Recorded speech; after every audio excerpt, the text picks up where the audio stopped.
Test number one. 1, 2, 3, 4.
Good afternoon, everyone. If you could please take your seats, we'll start our meeting in 1 minute.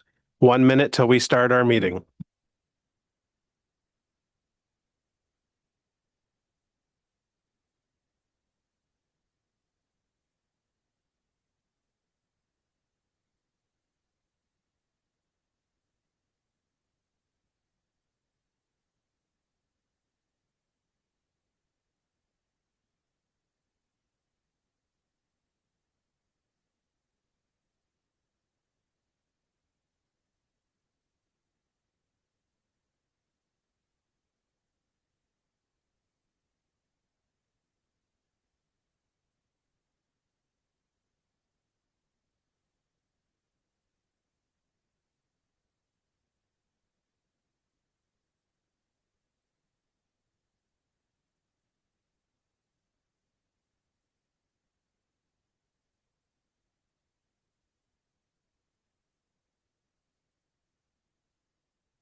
Well, good afternoon, everyone. I'd like to call us to order, please. This is the 21st meeting of the Emergency Preparedness and Protective Services Committee of this term of council. Good to see you. As my colleague, Councillor Scalzi, has stated, we haven't met for a while. It's good to see everyone back. As you know, the City of Ottawa is located on unceded territory of the Algonquin and Anishinaabe First Nations people. They have been inhabitants and stewards of these lands for millennia, and we honor and recognize them. I do want to offer a warm welcome to our new committee coordinator, Jerome. Thank you for joining us today and to joining the clerk's office and taking stewardship of our committee. It'll be great working with you. So welcome to you. And colleagues, I just wish to bring to your attention of the passing of Deputy Chief Molly Klein. Deputy Chief Klein was with the Ottawa Paramedic Service, and we lost her yesterday. So we offer our condolences to her family and recognize her many years of service in paramedics and the people of Ottawa. Okay, today's agenda, we'll go through that roll call in just 1 second, but before we get into today's agenda, some good news, as you know. I want to acknowledge an important development for our department over the last few weeks. A report on the Ottawa Paramedic Service West Deployment Facility was presented to the Finance and Corporate Services Committee in early February and approved by City Council last week. The report approved initiating a public-private partnership procurement process to build a new Ottawa Paramedic Service West Deployment Facility to support growth and meet evolving service demands. A second major facility in the West End will provide additional space for staff, vehicles, and equipment while improving response times. It will also strengthen the services deployment model, helping paramedics reach residents more quickly and efficiently. Staff will return to council at key project milestones to seek further approval of the procurement strategy, preferred partner, and final agreements. Last week's council decision marks an important step in this process. So great news to share with committee members. And on that note, I'll turn to our committee coordinator to take roll call. Councillor Bradley. Here. Councillor Desroches. Councillor Dudas. I'm here. Councillor Devine. Here. Councillor Hubling. Here. Councillor Johnson. Here. Councillor Kelly. Present. Councillor Luloff. Good afternoon. Conseillère Plante, Allô? Councillor Skalski, Here. Councillor Hill, Present. and Councillor Brockington. Here. We have quorum. Thank you very much, Coordinator Colshane, and thank you. So declarations of interest. Are there any declarations? Seeing none, confirmation of minutes, our last meeting, Thursday, November 20th, 2025. I assume everyone's had a chance to review them. Any issues? Seeing none, so are those minutes confirmed? Confirmed. Thank you. Item 4 is response to inquiries, Ottawa Public Health and bylaw dog bite coordination. I note that we have had a response to an inquiry and we've received one written submission, which has been shared with members and the committee on the shared drive. I'm not seeing any requests to hold this item, so we'll just note it on the agenda as such. Okay, item 5.1, status update. This committee's inquiries and motions for the period ending February 9th, 2026. No speakers, no submissions on this item. Is this matter received? Received. Thank you very much. No in-camera items. Item 7, motions of which notice have been previously given. We had 2 at our November meeting. The first today will be from Councillor Dudas, Ottawa's Animal Care and Control Bylaw, as concerns the feeding of wildlife. So, Councillor, with your introduction, if you could just read the therefore clause again for context and then your introduction. Go ahead. I'd be happy to. Thank you, Chair. Therefore be resolved that staff include a wildlife feeding bylaw or amendments to the animal care and control bylaw concerning the feeding of wildlife as an item for consideration as part of the development of next term of council's bylaw review work plan to be approved by council, and that other jurisdictions be considered as models of part of this work. So I will speak to this, and then I have a quick question, actually, to provide some clarification. This really stems from the fact that over the last several years, my office has heard from many residents who are increasingly concerned about wildlife conflicts in our neighborhoods, from rats, raccoons, skunks, even coyotes, and in some cases, rare cases, bears. Most of this activity and much of this activity is being fueled by easy access to food, and whether it's intentional or unintentional, one of the concerns that stems from that is that wild animals are being brought into our neighborhoods and being fed directly. So I did want to start this piece though with some clarity, and I have a question for Ryan. In what I'm asking here, can you elaborate a little bit on how you're taking this motion, what the work plan process is for staff, and how councillors will be engaged in the process come the next term of council? Thank you, Chair, for the question. At the beginning of every term of council, staff puts together a draft work plan for committee and council's consideration for all the bylaw reviews that may require a review over that term of council. So as part of that process, we follow the bylaw review framework that was approved by council, which includes 6 phases. Those phases include scoping, research, consultation, the development of the bylaw, and bringing the bylaw back to committee and council for approval. So as part of that exercise, we also do jurisdictional scans, benchmarking, and we bring all that information together as we put together any proposed amendments or recommendations as it relates to either an existing bylaw that we're reviewing and proposing amendments to, or a new bylaw would follow a very similar process.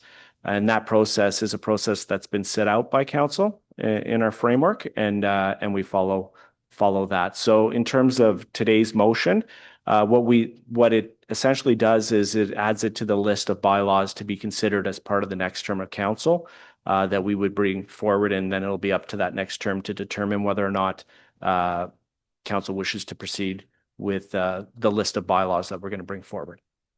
And when you're engaging with the next term of councillors, you will be seeking their input at that juncture if it is added to Chair, that's absolutely correct. We have a consultation process where we meet with all the councillors individually to seek out what bylaws may require a review, or, there could be some issues going on individually in the separate wards across the city that we need to look at.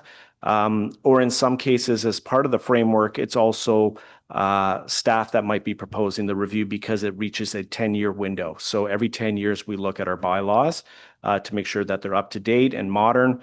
And we might propose that from a staff perspective to council to be looked at. So it's both. It's the consultation piece with councillors as well as some proposals by staff. Wonderful. Thank you very much for that, because I think that there was a little bit of confusion about what this is actually asking to do. And I did want to say that I wanted us to have this conversation that could lead into the next term, because Ottawa is an outlier. Toronto, Vaughan, Oakville, Montreal, a number of municipalities have regulations regarding feeding of wildlife, but it's not a one size fits all. Ottawa is very different from, well, anywhere. I think we're pretty special. So in terms of our geographic boundaries and the demographic we serve, we need to take that into consideration. So I purposely was not prescriptive in this motion so that it could leave staff to, if they choose to include this and we choose as a new term of council to include this on our work plan, we can have that discussion. We can seek public input. And I think it's time that we do start to consider this as a conversation, because we know wildlife is coming into our built up communities and we don't really have a good way of doing it. I will quickly, Chair, say it is odd to me that as a city, we have regulations, bylaws to cover pretty much everything in the kitchen sink. And yet if I wanted to go out and spoon feed a bear in my backyard, there's nothing the bylaw could do about that.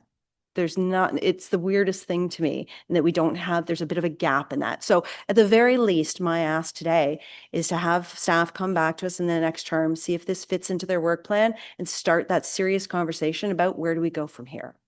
Thank you, Chair. Thank you, Councillor. I see no other hands. Yep.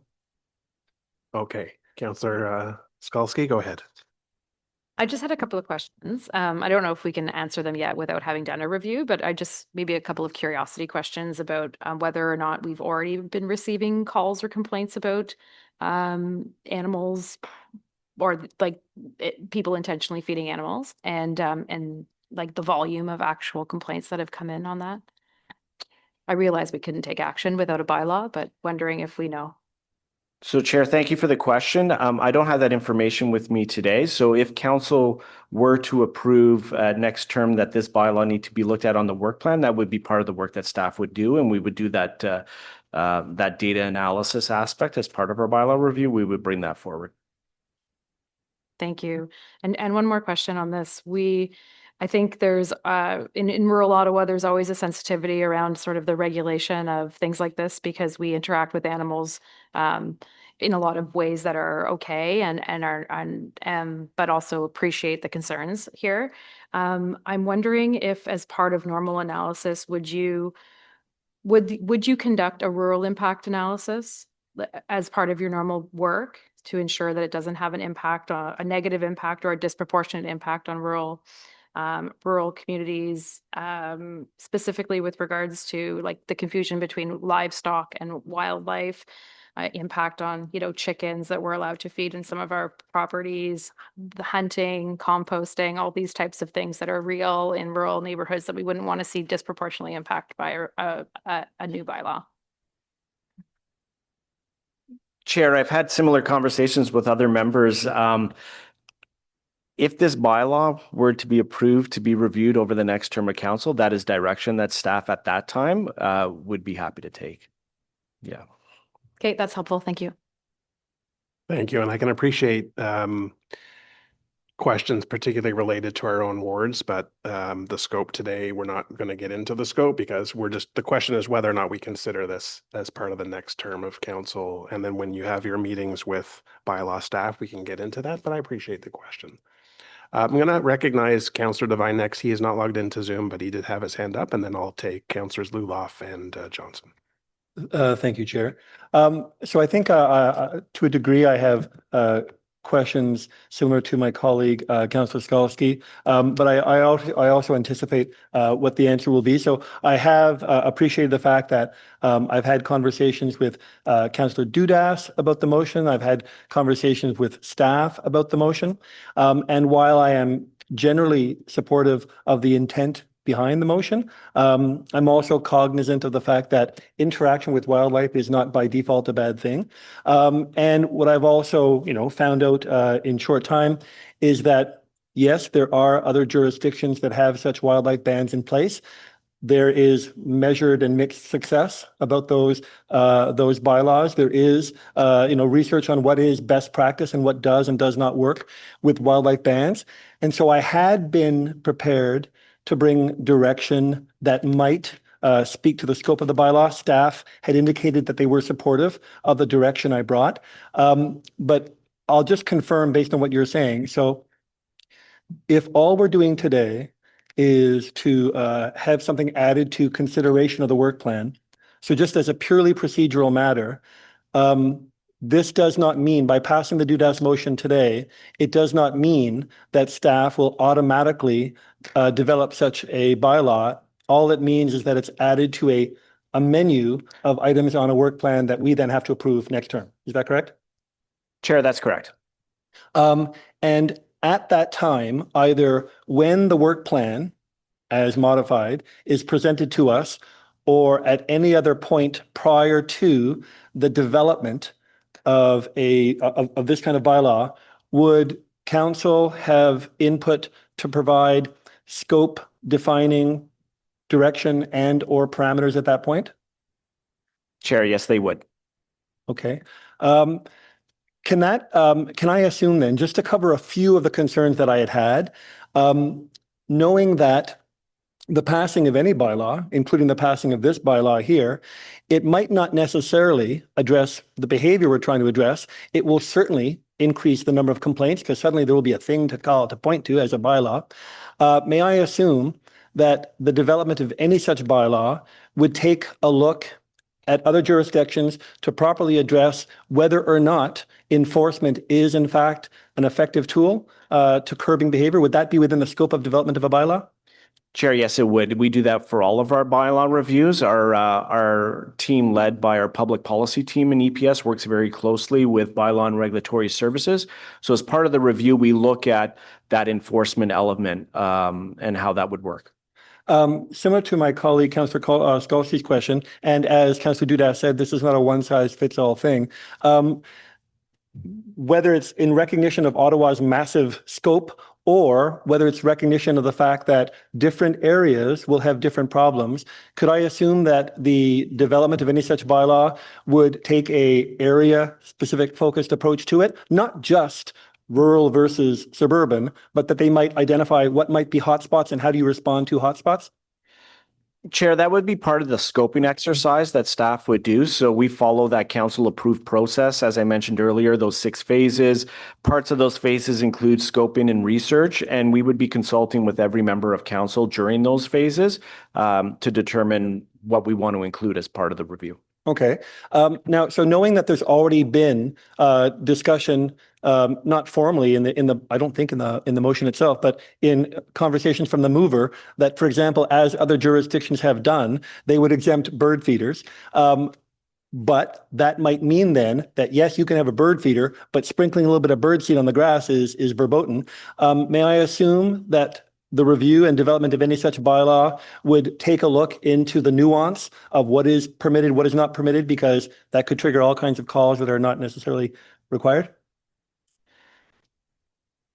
Chair, City of Ottawa bylaws are not, they're not a one size fits all across the province. So that local context is definitely considered. When we do those jurisdictional scans for any new bylaws or bylaw amendments, absolutely, we look at what's happening in other municipalities and what's working well and what's not working well. Sometimes that doesn't apply to our city, just in terms of, we talk about our geography here all the time and some of those nuances as it relates to, how we do enforcement and how we approach some of these policy decisions that we have to make for our bylaws. So it's a consideration, but it doesn't mean that we're going to necessarily follow what's in other jurisdictions. Thank you. As with other bylaws, knowing that education can often be just as effective, if not more effective, a tool than enforcement, particularly in a case of this, whereas we want to teach people what is safe to do with wildlife and what is not safe. May I assume that in the scoping development of any such bylaw, that that the role of education and perhaps even its primacy, all of that might be scoped as part of the development process? Chair, absolutely. That's part of the final phase when we start talking about implementation of the bylaw.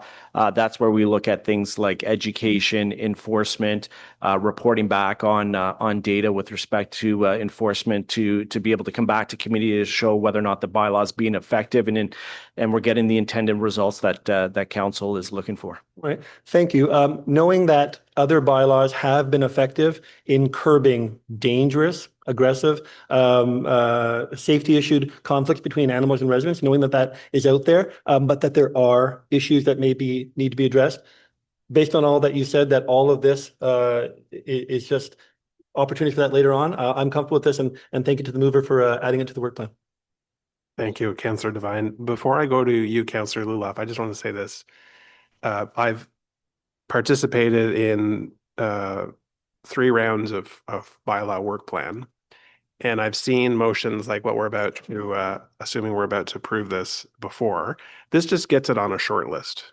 So when the next term of council is formed and in early 2027, bylaw staff meet with every member of council, they'll ask you what your priorities are. We'll talk about certain bylaws. Bylaw staff will bounce off bylaws that they're thinking about modernizing, get your opinion on that, and then they'll reference motions like this one and ask you to go into a deeper dive about some of those issues that we've raised today. So we're not developing the scope today. There are excellent questions, but when we have the opportunity to develop the work plan, you'll be able to provide that input to staff. And the bylaw work plan comes to this committee and council again, and there'll be 2 more opportunities to provide amendments and motions, which we've seen in the past. So there'll be lots of opportunities to help mold the scope of bylaws that will be part of the next term's work plan. So if you didn't raise a point today, don't worry, there will be ample opportunity. And hopefully you'll all be back to be part of that anyway. Okay, Councillor Luloff, you're next. No, that's important context, Mr. Chair. Let me shift the focus a little bit. I know that oftentimes when we talk about adding bylaws to the work plan, it looks quite large in focus, and this is no different. What I wanted to just point out is kind of the knock-on effects of what is being discussed here. We already have property standards bylaws to deal with things like stacked up wood and whatnot beside your house, which provides shelter for what I think this is really taking aim at, frankly, is rats, which is something that we're dealing with quite a bit. When you feed animals in your yard or feed animals near your house, that provides food for rats, which has been a problem in most of our wards. If you've got any construction happening in your ward, if you've got LRT construction happening in your ward, I am sure that you have received hundreds, if not thousands of complaints from residents about the attraction of rats to people's private property. Incredibly damaging, very difficult to get rid of.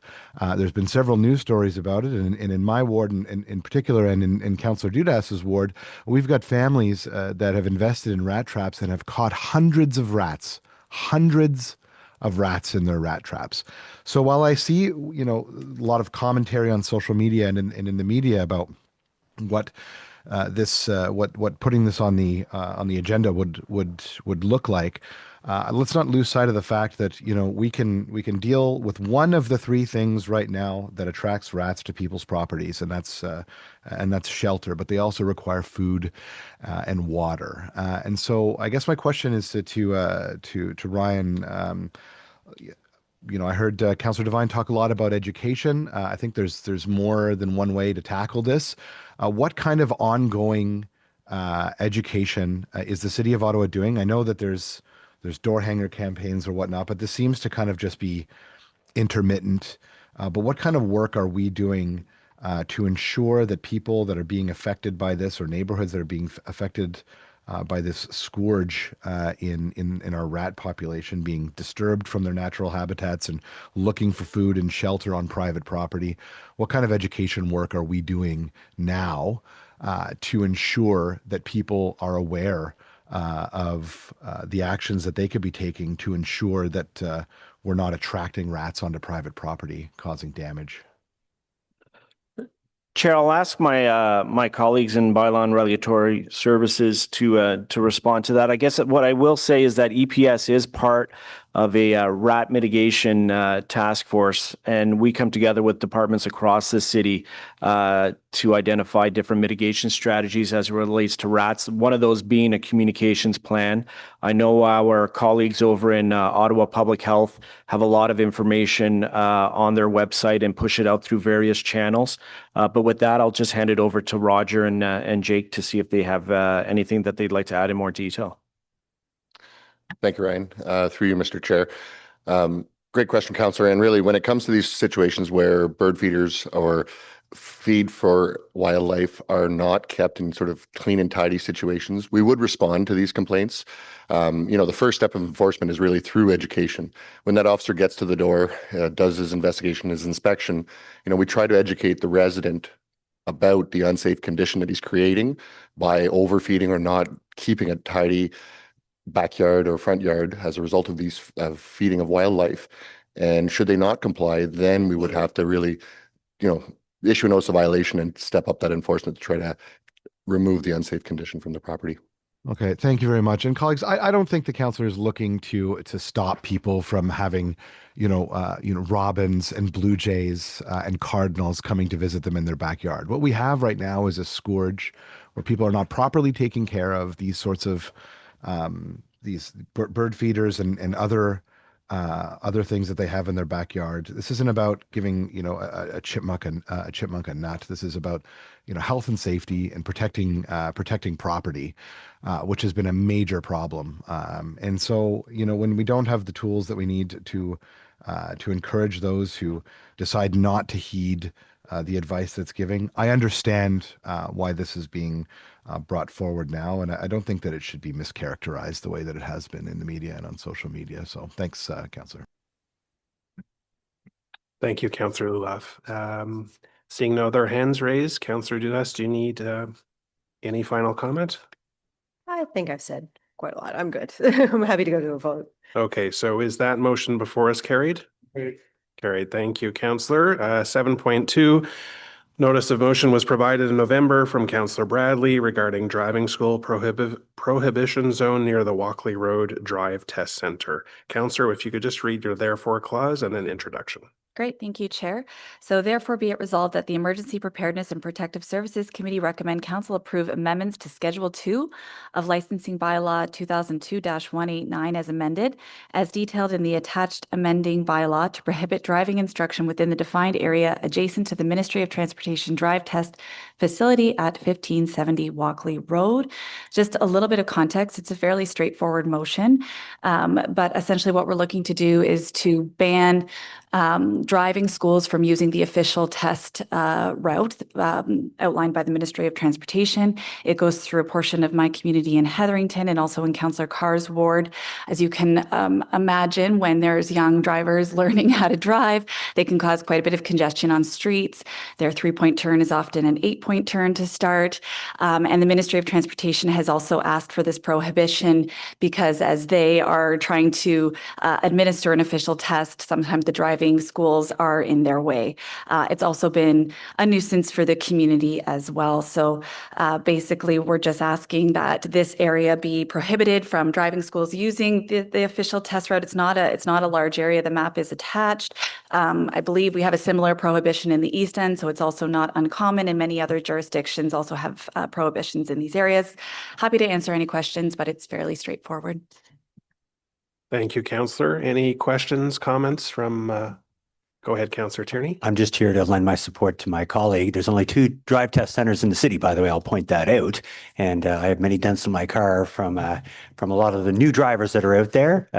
Certainly the community feels the effect. We also do have some local area only streets in my neighborhood that have greatly reduced some of the challenges that have occurred.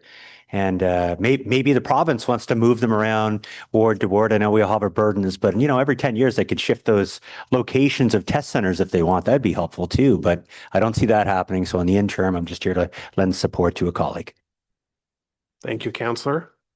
I don't see any other hands. So is that item before us carried? Carried. Thank you. Item 8, information previously distributed, use of delegated authority.